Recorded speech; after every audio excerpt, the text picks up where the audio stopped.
안녕하십니까. 세상 읽기의 심리학자 김태형입니다. 예, 안녕하세요. 손정목입니다. 아, 오랜만입니다. 예. 아프시다면서요? 예, 조금 아픕니다. 예, 목소리가 좀 안 좋아요. 예, 약간 목소리가 조금 안 나오고 말씀하는 나중에 약간 기침이 나올 수도 있습니다. 예. 그런 상태인데도 예.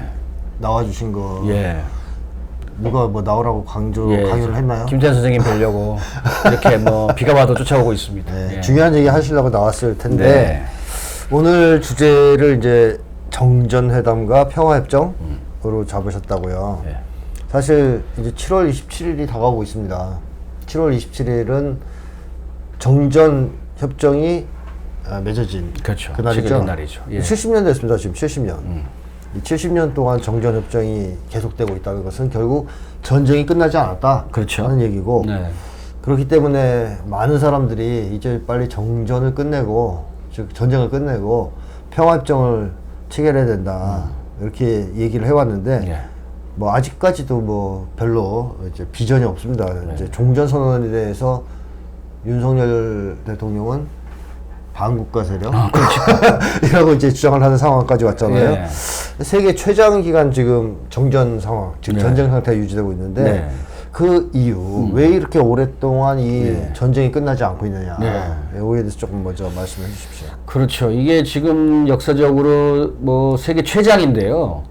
그로 인해서 지난 70년간 한반도에는 가장 큰 문제가 전쟁의 생활화죠. 전쟁 위기의 생활화. 네. 예, 전쟁 뻑하면 한 위기가 번씩. 뻑하면 한 번씩 네. 전쟁 위기가 터지고 사람들 놀라게 하고 그리고 이랬던 과정들이 여러 한 10몇 차례 반복이 돼 왔는데요. 네. 최근에도 이게 윤석열 정권이 긴장을 더 고조시키면서 한반도에 또다시 뭐 전쟁 위험이 오른다 이런 얘기가 지금 나오고 있습니다. 그렇다면 이렇게 전쟁이 안 끝나고 오랫동안 소위 정전체제라고 하는 이런 체제라는 표현까지 나올 정도로 네. 오랫동안 지속되어 온 배경이 뭐냐라는 겁니다. 그 역사적으로 살펴보면요, 우리는 좀 거꾸로 알고 있는 게 있는데요. 북은 미국에 비해서 상대적으로 국력이 약했기 때문에 항상 한국전쟁 이후부터 지금까지 거의 평화 협정 체결을 네. 많이 요구를 해왔죠. 그렇죠. 일관되게 해왔습니다. 네. 이게 냉정한 현실입니다. 그런데 마치 남쪽이나 미국은 북이 남침을 하려고 의도적으로 평화협정을 기피한 것처럼 또는 핵 개발을 하려고 의도적으로 한반도 전쟁 종식을 기피한 것처럼 많이 선전을 해대고 교육을 해왔던 거죠. 거짓말 해왔다. 예, 예. 근데 실제로 가만히 보면 이 평화협정 전쟁 종식을 기피한 쪽은 오히려 미국이나 남쪽입니다. 그렇죠. 냉정하게 얘기 보면요. 네. 그래서 실제로 왜 그런가? 그거를 국제정치적 관점에서 보면은 미국은 한마디로 한반도의 정전 상태를 이용을 해서 남쪽과 일본을 실질적으로 기지화시켜서 지배화해서 동북아의 패권을 유지하려고 했던 뭐 이런 측면이 강합니다. 그래서 중국과 과거에는 소련, 지금 러시아를 견제하려고 하는 이런 동북아에 있어서의 군사 교두보이자 또 실질적인 미국의 패권을 유지하기 위한 아시아에 있어서의 중심축을 삼으려고 북의 위협을 명분으로 해서 지금까지 정전체제를 유지해왔다 이렇게 봐야지 않을까 싶습니다. 사실 뭐 정전협정을 보면 그 3개월 뒤에 정치 협상을 외국군 철수를 위한 정치 협상을 하기로 되어 있는데요. 그 정전협정이 그 53년에 맺어진 그렇죠. 정전협정 예, 말씀하시는 거죠? 맞습니다. 4조 제60항에 예. 그거를 정치 협상을 하기로 했었는데 끊임없이 그걸 미루다가 예. 9개월 뒤나 돼서야 54년 4월 달 돼서야 제네바 회담을 하죠. 시작됐고. 예, 근데 그때 잠깐 한번 그 정치 협상을 한번 얘기하다가 네네. 그냥 박차고 나갑니다. 그래서 네. 실질적으로 그 뒤로는 정치 회담이 열리진 않았죠. 70년 가까이. 예. 이 정전협정이 만약에 준수되었다면 지켜졌다면 네. 여기에 3개월 이내에 외국군 철거가 네. 되게 돼 있어요. 그걸 예. 위해서 이제 정치회담을 정치회담을, 그렇죠. 하기로 했던 거고. 예. 그러니까 사실상 외국군의 철거를 명문한 겁니다. 명문하다기보다는 그걸 위한 뭐 네, 어쨌든 평화회담 하기로 했으니까. 정치회담 하기로 한 거죠. 예, 그러니까 예. 이거에 이제 미국이 응할 수밖에 없었는데 그 네. 당시에는 불리하니까 이제 네. 사인을 했으니까. 네. 근데 또 이제 생각이 달라져가지고. 그렇죠. 미국은 그 약속 깨는데 천재잖아요. 예. 그 사이에 또 한미 상호 방위 조약을 체결한 거죠. 네네네. 그래서 한국 정부 요청에 의해서 주한미군이 주둔한다. 이렇게 합법성을 네. 취득을 한 거죠. 예. 그러면서 실질적으로 나갈 의향이 없더라는 것을 이미 뭐 공식화한 겁니다. 그러니까 정치 협상을 그 다음에 더 이상 응하지 않았다 여기에. 네. 그럼 이건 정전협정을 깬 거예요. 정신 위반한 거죠. 그렇죠. 네. 그리고 외국군 철군을 안 한 것도 네. 위반이고 사실 네. 또 정전협정에는 무기가 들어오지 못하게 돼 있지 맞습니다. 않습니까? 예. 한반도 밖에서 무기가 반입되지 않게 맞습니다. 돼 있죠. 예, 예. 그것도 어겼죠. 그렇죠. 네, 그런 점에서 본다면 네. 사실 정전협정을 체계적으로 먼저 어긴 것은 예. 미국이다. 그렇죠. 이렇게 봐야 되는 예. 거고. 그러면서 또 이제 58년부터는 네. 남쪽에다가 전술 핵무기를 대량으로 배치하기 시작했죠. 아, 예, 네. 그래서 북에 대한 핵 위협을 가한 겁니다. 맞아요. 예, 그래서 그게 지금 91년까지 이어지는데요. 그건 33년 동안. 예, 그런 과정에서 북에 대한 핵 위협을 가했는데 북의 입장에서 그거를 가만히 그냥 보고만 있다. 이렇게 보기엔 좀 어려운 부분이 있는 거죠. 그래서 예, 핵개발로 이제 떠밀었다 이렇게 예, 얘기를 한 거죠. 맞습니다. 북한에서는. 예. 자, 근데 북쪽에서도 이 뭐랄까 정전 협정 네. 무효화 선언하지 않았습니까? 그게 아마 2013년일 겁니다. 2013년. 예, 2013년 3월에 그때 이제 또 한번 전쟁 위기가 터지면서 네. 사실 이제 김정은 위원장 체제가 들어서면서 이게 정권 교체기에 이제 북이 혼란을 겪을 수 있다 이런 걸 명분으로 해서 그때 이제 심각하게 한미연합훈련을 강하게 하고 네. 북을 대단히 압박했죠. 북이 그에 대한 강한 반발로 네. 정전협정 무효화 선언을 하고 준 전시 상태 선포하고 네. 그래가지고 2013년에 진짜 전쟁이 하는 거 아니냐 이런 상황까지 갔었죠. 뭐 여러분들 아실런지 모르겠습니다만 저는 막 그때 쌀 사놔라 이렇게 친구들한테 얘기했다가 나중에 친구들이 네가 무슨 정세 분석을 한다고 그러냐라는 욕까지 먹었었습니다. 그 정전협정 무효화 선언이라면 지금 북쪽은 전시 상태로 보이는 거 아닙니까? 그렇죠. 아니, 예. 그러니까 이제 언제든지 정전이라는 것이 네. 그 정전협정이라는 것은 언제든지 전쟁이 재개될 수 있는 상황인 겁니다. 그렇죠. 그러니까 상대방에 대한 선전포고 없이 바로. 그냥 바로 전쟁할 수가 있는 것을 정전 상태라고 하죠. 그렇기 때문에 정전협정이 체결되어 있다고 해도 그건 일시적인 것이죠. 일시적인 것이라서 언제든지 뭐 상대방이 뭐 그냥 공격을 가할 수 있는 그런 상황인 겁니다. 뭐 극단적으로 얘기하면 북쪽에서 미국 정찰기를 쏴 떨어뜨리고 네. 뭐 한국에 미사일 쏘고 그래도 그게 법적으로 문제가 없는 거예요. 그렇죠. 전시 상태니까. 예, 전시 상태니까. 뭐 선전포고 할 필요도 없는 거죠. 그렇죠. 지금 전쟁 사실 뭐 그래서 69년도, 68년도 이때는 전쟁이 실제로 날 뻔했었죠. 푸에블로가 뭐 북에다 끌려가고 또 121기가 격추되고 뭐 이랬던 상황이 있었습니다. 예. 그리고 또 거꾸로 얘기하면 반대도 되는 거 아니에요? 그럼요. 미국이 북을 아무런 통보 없이 그럼요. 뭐 그냥 공격할 수 있다는 거 아닙니까? 자, 이런 점에서 본다면 대단히 위태로운 상황에 놓여져 있다. 한반도가 그러면서 전쟁 위기가 계속 되풀이되고 있다. 이렇게 봐야 되겠는데 네. 자, 이런 정전 체제를 해체시키려면 당연히 평화협정을 체결하는 게 좋습니다. 맞습니다. 평화협정을 맺어야 되는데 이 평화협정을 얘기하면요 남쪽에서 꼭 그 얘기를 하죠. 비핵화. 그렇죠. 근데 이 비핵화라는 문제가 과거에 북미 간의 대화나 이런 한국 노태우 정부라든가 노태우래요. 노무현 정부 또 김대중 정부 때의 논의는 한반도 비핵화에 대한 논의였지 않습니까? 네. 전반적으로 네. 그런 표현을 썼고 근데 이 윤석열 정권이 들어선 이래 이 한반도 비핵화라는 말을 빼고 북비핵화 그렇죠. 로 바꿨어요. 요거에 대해서 어떤 차이가 있는지 한반도 네. 비핵화와 북의 비핵화가 그것도 한번 먼저 설명해 주십시오. 근데 사실 이제 과거에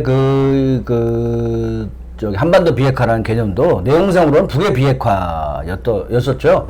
근데 그 표현을 이제 한반도라는 지리적 개념에서 이제 포괄적으로 표현을 하긴 했는데요.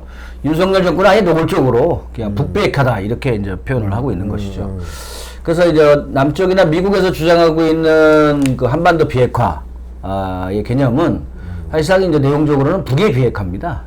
북의 비핵화. 왜? 남쪽에는 과거에 전술핵 무기가 배치돼 있었지만 이미 철수했다라는 것이 주장이고 남쪽에 대한 핵무기가 없기 때문에 결국은 북의 비핵화를 의미하는 것이다 이렇게 볼 수 있는 겁니다. 그럼 북쪽이 한반도 비핵화라고 표현할 때는 그 다르죠. 자기네 비핵화를 얘기하는 게 아닐 거 아닙니까? 그 자기네만 비핵화 얘기하는 게 아니라 북쪽에서 주장하는 한반도 비핵화 또 조선반도 비핵화의 개념은 지난 2018년에 그 공개적으로 표명한 적이 있는데요. 그때 뭐라고 얘기했냐면 조선반도 비핵화라고 할 때 북과 남의 영역만이 아니라 조선반도를 겨냥하고 있는 주변으로부터의 모든 핵 위협 요인을 제거하는 것이다 라고 공식적으로 발표를 한 바 있습니다. 어디까지요? 그런 거. 그러니까 조선반도를 겨냥한 주변으로부터의 모든 핵 위협이 있으니까 일본, 괌, 하와이, 미 본토. 이런 데까지의 모든 핵 위협을 얘기하는 것이죠. 사실 이제 이게 가장 큰 논란이 되는 건데요. 예. 왜냐하면 그 미국에서 그 평양을 향해서 미니트밴 3 대륙간 탄도미사일을 쏠 때 한 30분이면 도착합니다. 그렇죠. 그러니까 이 난로 핵기술이 발전을 해서 실질적으로 영토적 개념에서의 제한성은 이미 벗어났다. 그렇죠. 뭐 지금도 뭐 전략 핵잠수함이 한반도에 들어온다.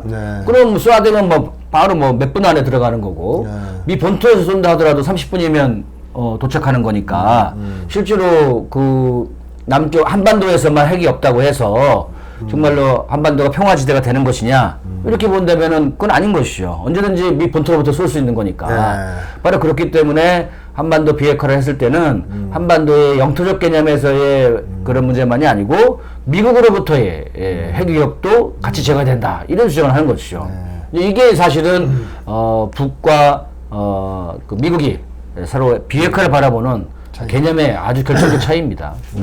그 대표적인 사례가 뭐 이라크하고 리비아죠. 리비아는 아예 핵을 갖다가 그 초기 개발 단계에 있던 핵을 갖다 다 몽땅 다 분해해가지고 미국으로 가져갔죠. 국교 수립해준다, 수교해준다고 해놓고 그러고서 뒤통수 친 게 미국 아니겠습니까? 그러니까 그런 역사적 경험이 있기 때문에 북이 그 말을 믿을 리가 없죠. 자, 그렇습니다. 당연히. 근데 이 핵 문제, 소위 핵 문제, 남쪽에서 얘기하는 북핵 문제. 이게 해결이 되지 않아서 평화협정이 체결될 수 없다라고 주장하는 사람들이 있지 않습니까? 그렇죠. 두 가지가 밀접한 관계가 있는 건가요? 아니면 별개의 문제인가요? 그러니까 과거부터 그런 얘기가 나왔듯이 북의 남침 위협을 갖고서 이제 대북 적대 정책을 하면서 미국은 여기다가 막대한 군비를 증강하고 군대를 양성하고 그리고 실질적으로 엄청난 군사시설을 만들어 놨었죠. 그러니까 이제 어떤 얘기가 나오냐면 북보다는 남쪽의 군비가 훨씬 더 막강하다. 또 군대의 수도 훨씬 더 크다. 이런 얘기가 많았습니다. 그러니까 북이 남침을 한다는 명분이 좀 약해지는 거죠. 북이 뭐 힘이 안 되는데 어떻게 남침을 하느냐. 그러니까 오히려 그런 것이 정권 유지 논리다. 이런 비판을 받게 되는 겁니다. 그런데 이제 그것이 갑자기 이제 핵의 논리로 바뀌는 거죠. 그러니까 북이 비대칭적인 그런 핵 개발을 통해서 남쪽을 위협한다. 이렇게 해야지 이 적대 정책을 계속 유지해 나가는 명분이 되는 것이죠. 지금도 요즘도 한미연합훈련할 때 명분이 그거 아닙니까? 북이 핵 도발을 해서 그걸 막기 위한 방어적 훈련을 하는 것이 한미연합훈련이다. 이런 명분을 세우잖아요. 근데 실제로는 어떻습니까? 실제로는 한미연합훈련을 통해서 북을 핵공격 위협을 가하니까 북의 입장에서 그걸 어쨌든 막으려고 핵 개발을 한 이런 과정이 있는 건데 그런 역사적 과정을 무시하고 최근의 현상만 놓고서 북의 핵 도발을 하니까 남쪽과 미국이 한미연합훈련 하는 것이다. 이렇게 이제 주장하는 그런 것처럼 그 북의 핵은 미국이나 한국에서 대북 적대 정책을 계속 유지해 나가기 위한 안에 중요한 명분이죠. 명분이고 정치 군사적 명분이기 때문에 이 비핵화 문제를 해결하지 않으면은 그러면 평화협정은 어렵다. 평화협정 안 된다. 심지어는 뭐 윤석열 정권은 뭐 종전선언을 요구하는 것은 반국가 세력이다. 이런 얘기까지 할 정도로 아주 강한 극단적인 그런 적대감을 표명을 하고 있는 겁니다. 뭐 그러면 단순하게 얘기하면 평화협정 안 하겠다는 얘기죠. 그렇죠. 평화협정 안 하겠다는 얘기입니다. 왜냐하면 러시아도 핵이 있고 중국도 핵이 있어요. 근데 전쟁 상태에 있는 건 아니죠. 사이좋게 잘 지냅니다. 그렇습니다.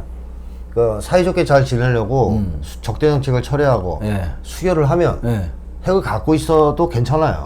아무 문제 없죠. 맞습니다. 근데 이제 그런 방향으로 가지 않고 미국이 계속 핵 문제를 끌고 들어가서 적대 정책을 고수하는 것은 사실상 평화협정을 체결할 평화협정을 맺을 의사가 전혀 없다라는 것을 보여주는 거죠. 예.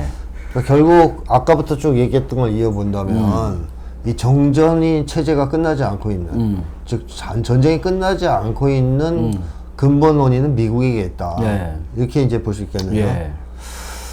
그래서 미국이 이제 이것을 이제 어쨌든 그 평화협정으로 입장과 태도를 바꾸려고 한다면 네. 어쨌든 본인들이 그를 인정할 수밖에 없는 그런 상황이 돼야 되겠죠. 그게 두 가지 요인이 있는데 하나는 미국의 패권이 지금 계속 무너지고 있다라는 것이고요. 세계적으로. 또 하나는 북의 핵무력이 예, 아주 강화되었다라는 것이고 세 번째는 남쪽에서도 우리 국민들의 전쟁을 완전히 종식하자라는 그런 요구가 날이 갈수록 높아지고 있다. 그런 점에서 이 세 가지 요인으로 인해서 이제 평화협정으로 나갈 수 있는 그런 가능성이 예, 또 계기가 열리지 않겠는가 이렇게 지금 보여주고 있는 거죠. 네. 알겠습니다. 네. 어쨌든 이 평화협정은 당연히 우리 민족을 위해서는 너무나 좋은 것이고 네. 어떻게 보면 동북아 지역의 평화 그리고 번영을 위해서도 필수적인데 네. 이걸 미국이 계속 동북아 패권을 유지하기 위해서 그렇죠. 딴지를 걸고 내려놓지 않고 있다. 네. 그래서 여기에서 사실 지금 발생되는 문제다. 네. 만약에 미국이 그런 어떤 패권 정책, 대북 적대 정책을 포기하고 네. 평화의 길로 네. 또 뭐 쉽게 하면 북미 수교 한번 해결될 수 있는 문제다. 그러니까 트럼프가 하려고 했었던 그렇죠. 거죠. 그게. 예, 예. 자, 근데 지금 그게 안 되고 있습니다. 네. 70년이 되도록 뭐 그런 정도로 일단 정리하고요. 예. 자, 여기까지 얘기를 하고 다음번에 조금 더 자세하게 얘기하도록 하겠습니다. 예, 알겠습니다. 예, 감사합니다.